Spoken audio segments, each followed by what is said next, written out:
Dans la bataille pour l'emploi, il est indispensable de se mobiliser pour préserver notre modèle social qui a permis hier d'amortir le choc de la crise et qui aujourd'hui coûterait trop cher. La sécurité sociale est l'un des biens les plus précieux pour les travailleurs et leurs familles. Grâce à elle, ils peuvent se soigner, avoir une retraite, percevoir des allocations familiales. La Sécu n'est ni une charge, ni un outil de réduction du coût du travail.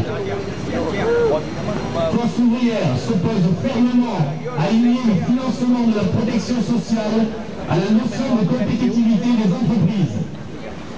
Il est impératif de maintenir ce financement par la cotisation, tout simplement parce qu'une cotisation est plus difficile à remettre en cause qu'un éventuel impôt, et que la cotisation est ce qui confère un droit aux travailleurs. Alors défendre la sécurité sociale, comme l'emploi ou les salaires, c'est aussi défendre la liberté, défendre l'égalité, défendre le pacte républicain. Défendre le pacte républicain, c'est aussi exiger que chaque citoyen, où qu'il habite sur notre territoire, puisse bénéficier des différents services publics indispensables à la cohésion sociale.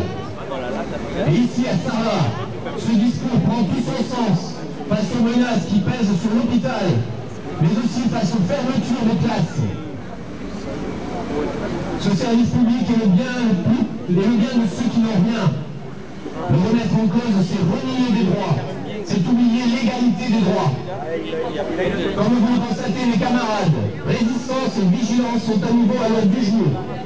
Et nous profitons de ce 1er mai pour affirmer nos positions en toute liberté et toute indépendance.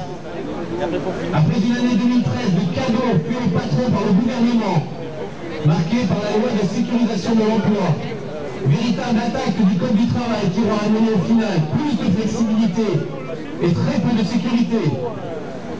Après des avancées promises pour les salariés qui se traduisent par des reculs pour les contribuables, après une réforme des retraites injuste et anti-jeunes, face aux revendications et attentes en matière de salaire, d'emploi, de sécurité sociale, de services publics républicains, nous nous devons de réagir, de peser sur les événements, d'exprimer clairement le rapport de force.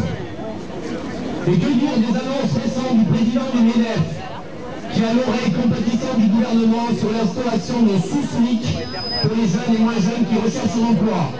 Une provocation de l'indécence face à l'axe Gattaz-Hollande, opposant la force déterminée des travailleurs actifs, chômeurs et retraités. Vive le syndicalisme libre et indépendant. Vive le 1er mai de revendication et de solidarité internationale. Vive Force ouvrière. Je vous remercie. Je vais passer la parole, à une camarade de France Sabah juste pour quelques mots. Alors je sais que c'est très difficile en ce moment à France Sabah. Si tu veux approcher, Sylvie, nous dire quelques mots. Et à l'hôpital aussi, c'est très difficile là. Mais le mieux, c'est qu'un nous, France Sabah, c'est 29 emplois supprimés sur un atelier de 53 personnes. Voilà, donc c'est un nouveau PSE. La direction a choisi de remplacer ces emplois par de la main-d'œuvre saisonnière. Non, mais tu fais un tel discours qu'on n'a pas envie de l'EFO va se battre jusqu'au bout pour défendre les salariés. Et nous sommes avec vous! Et nous sommes avec vous!